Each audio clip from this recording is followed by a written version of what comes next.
Good morning.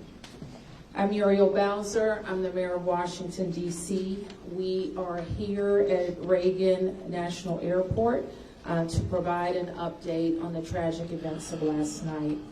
I'm joined by U.S. Transportation Secretary Sean Duffy, D.C. Fire and EMS Chief John Donnelly, American Airlines CEO Robert Eisen, the MWA, the Metropolitan Washington Airports Authority CEO Jack Carter, United States Senator Mark Warner, United States Senator Tim Kaine, U.S. Representative Don Beyer, as well as the Chief of the Metropolitan Police Department, Pamela Smith.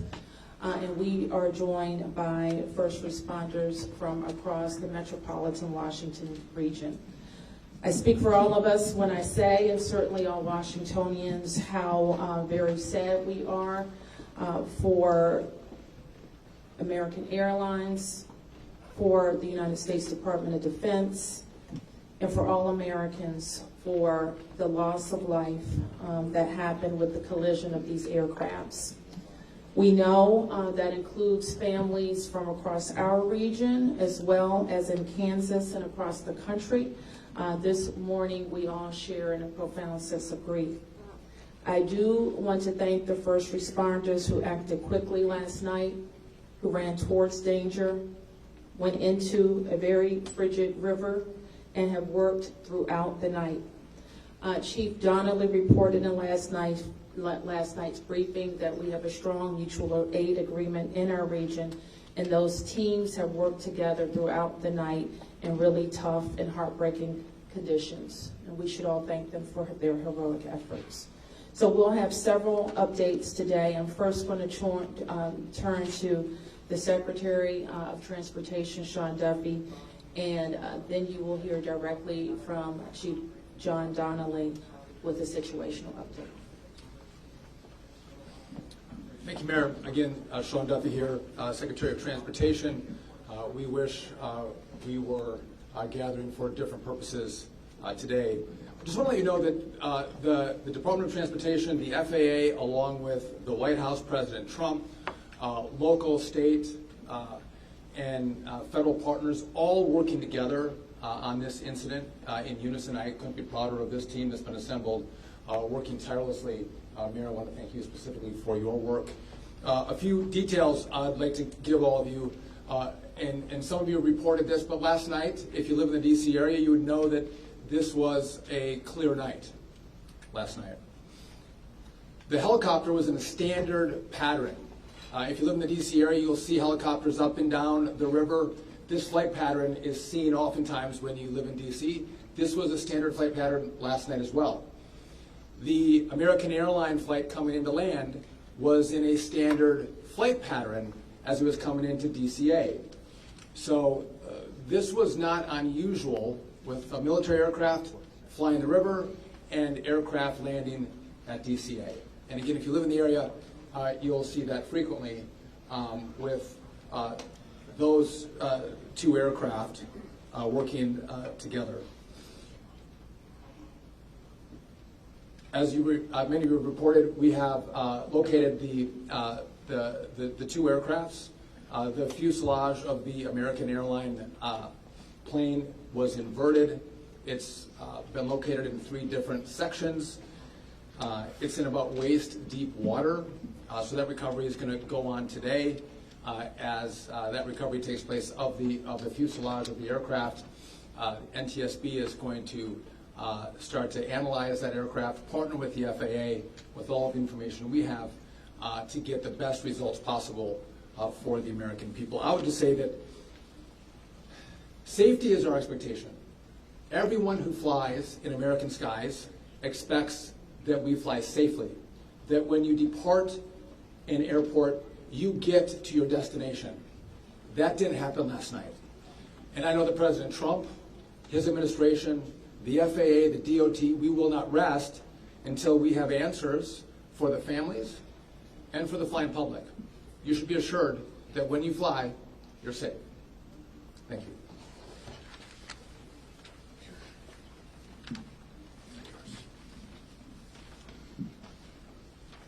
Thank you, Secretary. Thank you, Mayor. I'm joined today with Fire Chief Bonnet from the Metropolitan Washington Airports Authority, and I'm John Donnelly, Chief of the District of Columbia Fire and EMS Department.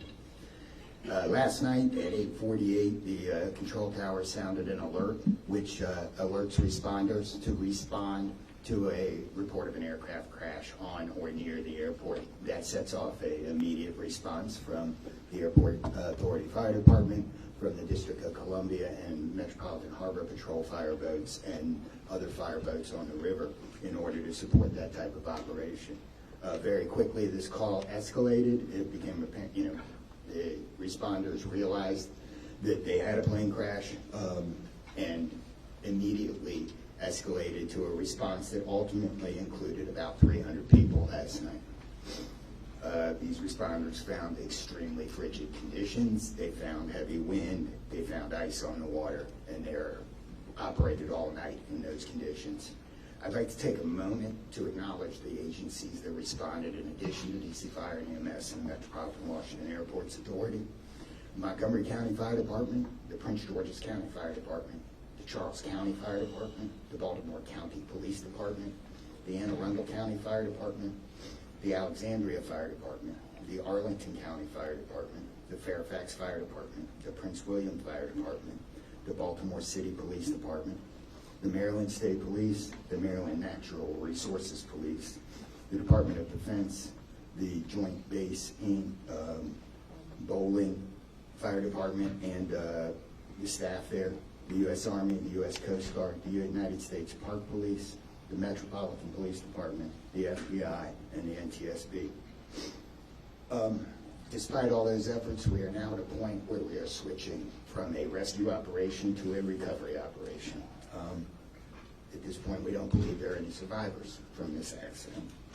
And we have recovered 27 people from the plane and 1 from the helicopter. The District Office of the Medical Examiner has lead on reuniting these bodies and these people with their loved ones, and we will continue to work to find all the bodies and collect them and reunite them with their loved ones. We should also acknowledge that the Virginia Medical Examiner and the Army Medical Examiner are involved in this operation and a very important part of getting people identified. So.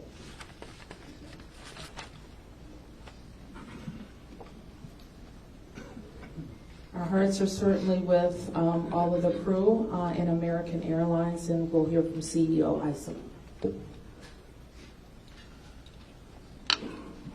Thank you, Mayor. Good morning. I'm Robert Isom, the CEO of American Airlines. I want to express my sincere condolences for the accident that happened at DCA last night. We're absolutely heartbroken for the family and loved ones of the passengers and crew members, and also for those that were on the military aircraft. Our focus right now is doing everything that we can to support all of those involved and also the PSA Airlines team. This is devastating. We are all hurting incredibly. We urge any family and friends looking for information about their loved ones to call our designated helpline, and that's at 1-800-679-8215, 1-800-679-8215. Now here's what I can share at this early stage. American Eagle Flight 5342, operated by PSA Airlines, traveling from Wichita, Kansas to Reagan National Airport, was involved in an accident just before 9 p.m. local time on final approach into Reagan National. They collided with a military aircraft on an otherwise normal approach, and at this time we don't know why the military aircraft came into the path of the PSA aircraft. Flight 5342, a CRJ-700, was under the command of 4 crew members. They carried 60 passengers, as you know, for a total of 64 people on board. In addition to local resources already here in DC, American Airlines has activated our care team, and that's a group of specialists that are trained to support these types of responses. These team members are on site or arriving soon. And additionally, we have members of our GO team that are on ground here in DC, and they're being deployed with resources to do everything that we can to take care of the needs of the families and the loved ones of the passengers and crew members. And that is our sole focus. And we're so grateful for the first responders. They've been working through the night, courageous efforts. We're actively working with local, state, and federal authorities on emergency response efforts and closely coordinating with PSA Airlines as they cooperate fully with the NTSB on the investigation. I know that there are many questions. At this early stage, I just won't be able to answer many, but we'll provide additional information as it comes. Thank you. I want to introduce the Metropolitan Washington Airports Authority CEO, Jack Potter. The authority manages Reagan, Washington National, and Dulles International.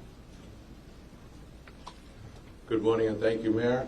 First, let me begin by expressing our condolences for all the victims of this flight and for their families. There's a lot of grieving going on, and so we're very sympathetic to that. I want to echo what was said about the first responders. When there's a problem in this area, everybody drops everything and they rush to wherever the problem is. So I want to thank the chief, the entire team from Washington, D.C., but just as important, the list of folks that the chief described. The federal authorities have been here en masse, and so a lot of effort was brought to bear. Unfortunately, we weren't able to rescue anyone, but we are in the recovery mode right now. And I just want to, last night I expressed the fact that we hope to open at 11 o'clock today, and that is still the case. We're going to open the airport at 11 o'clock. And again, condolences to the families, and thanks to the many, many who are still out there working very, very hard to complete this recovery. Thank you, ma'am. I do want to acknowledge that the Virginia Transportation Secretary is here, in addition to the Alexandria Mayor, and I will like to ask members of the Virginia congressional delegation to the podium next. U.S. Senator Mark Warner, followed by Tim Kaine and Representative Don Beyer. Thank you, Mayor. I want to join with everyone else and express my condolences for the victims. For folks who don't live in the DMV, we are made up of a lot of jurisdictions. Reagan Airport's in Virginia. Across the river we have Maryland, obviously the district, but as been indicated by the chief, when tragedy happens, all those distinctions between the various jurisdictions and our federal partners all disappear. And I want to again thank all the first responders. On a personal note, I'll just add that literally I now know I was coming back from the district from a dinner to my home in Old Town Alexandria. And while I did not see the collision, I wondered, I'd never seen this many red lights streaming towards the airport and across the river in Maryland at this time. My phone started blowing up and I realized that this accident had taken place. There'll be a time to figure out, I know NTSB will have a briefing later in the day, but to the victims, our condolences. To the first responders, our thanks. Sorrow, thanks, and questions. So sorrow, as all have expressed, to the crew, to the passengers, to the soldiers, to their families, to their friends, to their loved ones, to people who are still trying to get information and unsure whether their loved ones have been lost. We offer our profound condolences to them and our sorrow for this tragedy. Thanks, I'll echo, Mayor, what you began with. When you see a challenge like this and you see people from so many different agencies, local, state, federal, with different uniforms, different badges, but working in such a coordinated way, even in the midst of a tragedy, it does give you a sense of appreciation and pride in people's willingness to come to the danger and work together. And I started to see that as a local official 30 years ago in Richmond, and definitely have seen it here. And then finally, questions. There are going to be a lot of questions, obviously, a lot of questions. And that's what the NTSB's job is to be an independent investigator of incidents like this. And they are here. We were in dialogue with them earlier today. They've been here since they got the alert, and they will be doing the work and playing lead in answering the many questions that we have. And that's as it should be. It's not a time to speculate. It's a time to investigate and get answers to the questions we need, and I have confidence that will be done. Thank you. Following up on the Senator, I think grief, thanks, and service, with millions and millions of Americans traveling every year, we are all grieving, knowing that it could have been our loved ones, it could have been us. And our hearts go out to all those who have lost folks. In a most partisan place also, I'm really thankful that Democrats and Republicans, people from all over, have come together to try to make sure that people are served. As a local representative, I want the families to know that our office is available to serve you in any way we possibly can through this time of grief and transition and loss. And then also just note that we're deeply grateful for the people who risked their lives last night on a moment's notice and spent the whole night on the river in the ice and the wind, serving us. And then finally, as Senator Kane, Senator Porter noted, after the NTSB investigation, we've got to make sure that at the federal level and with the support of Virginia, Maryland, D.C., we're doing everything we can to make sure this does not happen again.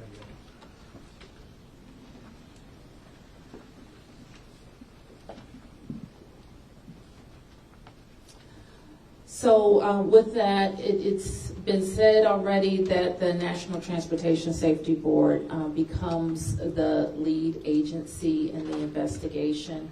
Our jurisdiction in D.C., where the crash occurred over the river, concludes as we, in the leadership role of the Unified Command, as we shift to a recovery effort. We expect the National Transportation Safety Board to provide briefings to the press later in the day. So at this point, we can take a few questions. Yes? Can you say without a shadow of a doubt that people are safe to fly? What we can talk about today is what happened here with the collision of these vehicles. We've said what we know, and that the National Transportation Safety Board continues to investigate. I don't know that any of us have been briefed on anything that would suggest any other aircraft are implicated. Yes? You're still missing 30-plus people in the water. What are some of the challenges in recovering them right now? Chief? So the rescue operation, or the recovery operation, goes on. It's a lot of touch and feel in the different parts of the plane or in the helicopter, and the crash area is a little spread out, so we've got some work to do. And I think it's a pretty normal type of situation. I don't think it's extraordinary. How spread out is this debris field? So the wind started blowing last night, so we've had debris travel from the airport down as far as the Wilson Bridge. Mile-wise, how far is that? I couldn't tell you. Okay. Less than a mile. This is a question for CEO Carter. You're going to open the airport at 11 o'clock this morning. How are you going to do that? And what impact is that going to have on operations, on passengers, on people's anxiety? How are we going to do this? Well, we're going to open the airport at 11 o'clock. It's safe. We've worked with all the federal agencies, FAA, and it's been determined that we can open that airport safely. The recovery effort that's on our property is on the waterfront. Our primary runway, 119, will be open. It's away from any activity. We're going to have a secure area around that, so all are comfortable that we can get back to operations. Now, each airline will announce or communicate to their passengers what their operations are going to be. Obviously, their networks were disrupted overnight, and so we might have a slow recovery, but the bottom line is we will begin to have aircraft move in and out of this airport at 11 o'clock. Okay, so 1, 2, 3. Has the flight recorder been recovered, the black box at all? I don't think we can say anything about what's in TSB's purview. You mentioned the airport opens 3 hours from now. There's a lot of helicopter traffic from the military, U.S. Park Police and all that. Will helicopters be flying right through here as well, beyond the recovery efforts? I don't know the answer to that. Jack, do you have anything to add? We don't have anything to add about that. Yes. This is for Secretary Duffy. Can you reassure Americans that the U.S. still has the safest airspace in the world? So the question is, can I guarantee the American flying public that the United States has the most safe and secure airspace in the world? And the answer to that is absolutely, yes, we do. We have early indicators of what happened here, and I will tell you with complete confidence, we have the safest airspace in the world. When it comes to informing these families who've tragically lost their loved ones, what has that looked like so far? Have any of them been informed? The flight manifest, is there any details you can provide on that front? Chris, can you add anything? All I can say is that we have published the 1-800 number. We have family assistance centers set up here in DCA. We do in Wichita as well.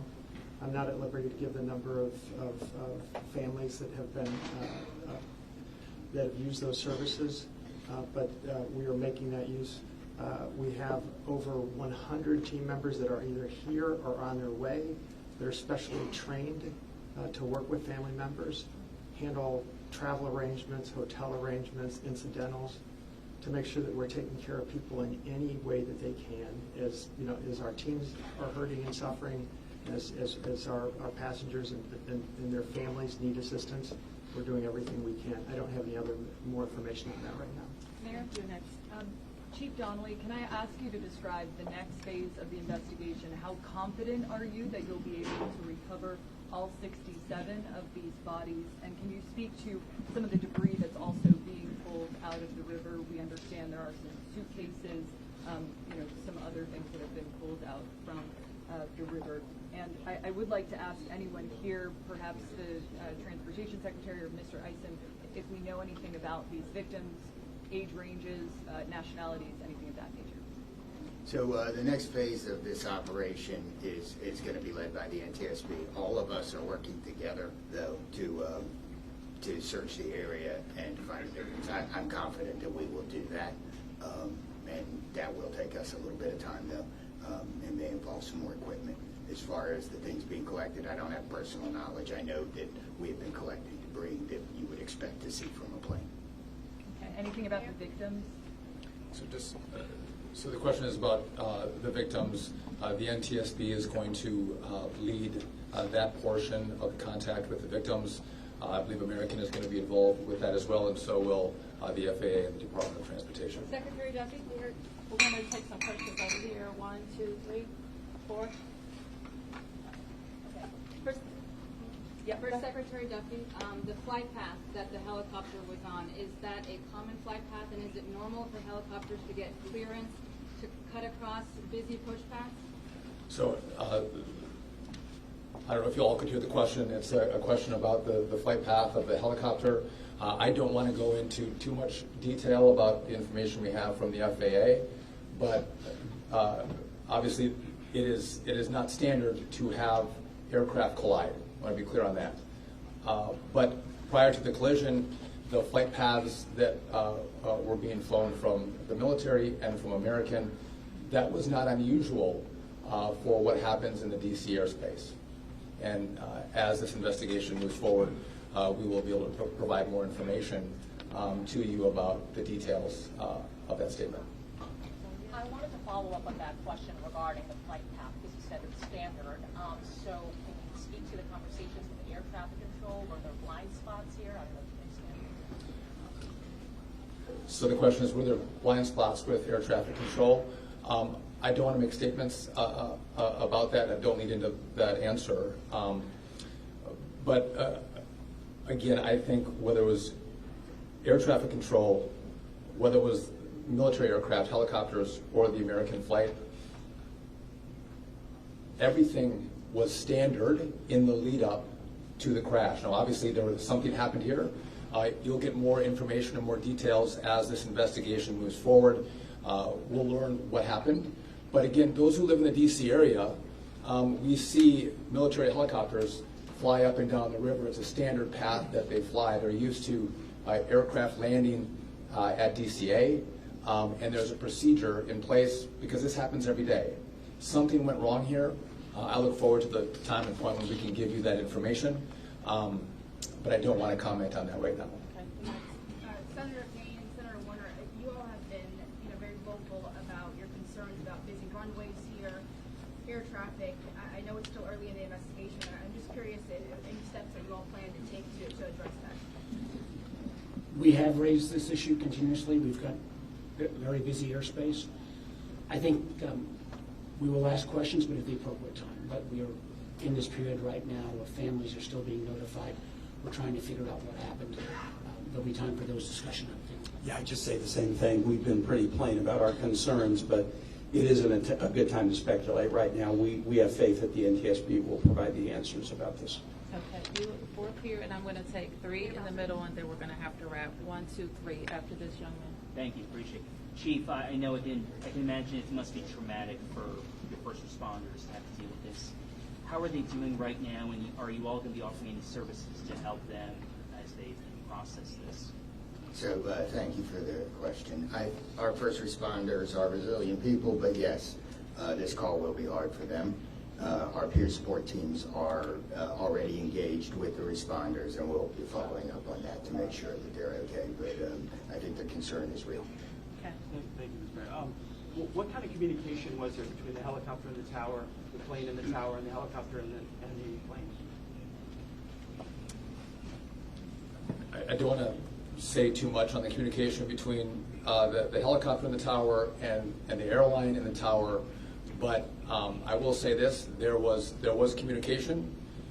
It was I would say standard communication. So there was not a breakdown, if that's your question, in communication between the military helicopter and the American airline flight. There was communication between the aircraft and the tower. Was the plane aware there was a helicopter in the area?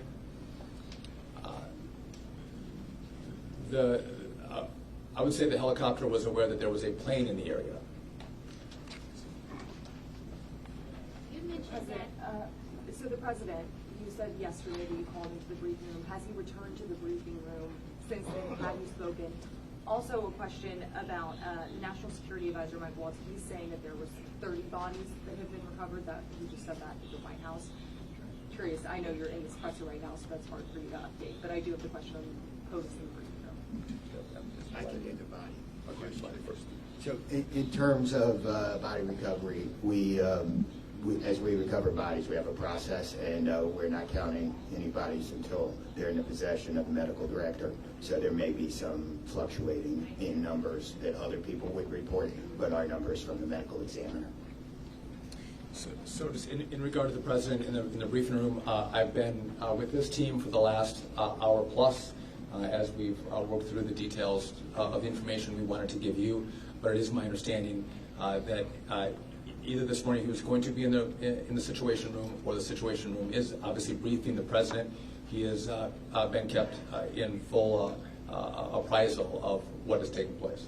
Okay, last two, you, and you, ma'am, first. You mentioned that the aircraft were on a standard flight pattern. Just curious, when the airport opens at 11 today, will planes be on that flight pattern again, or are they being directed to fly a different way to land?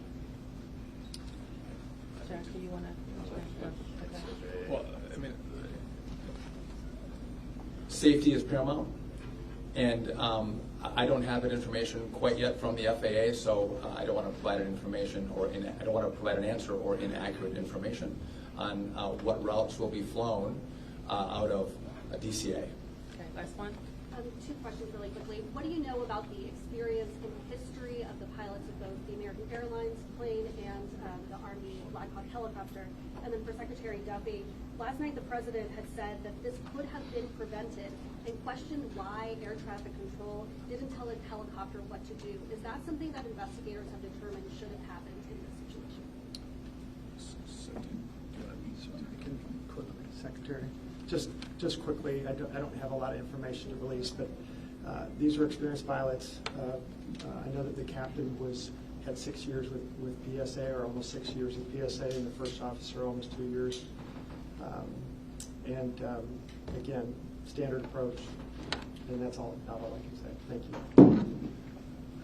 In regard to the military, I don't have information in regard to the experience of the military pilots. I would just note that this was classified as a training mission.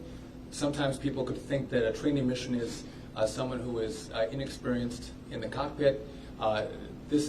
We call these missions that are flown in the DC area as our pilots are getting hours in experience training missions. So don't read into that we had how many hours the pilots on a military aircraft had. And you had another question for me that was?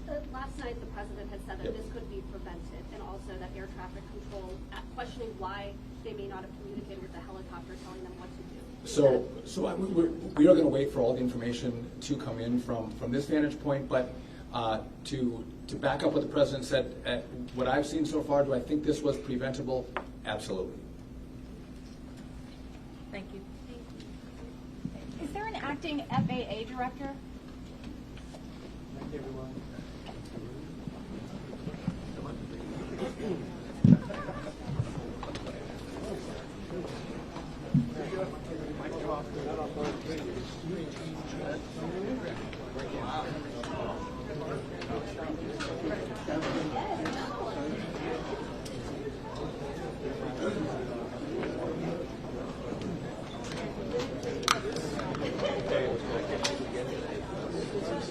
Hey, Christian, who else is working? Are we dying? You? Where the hell's everybody?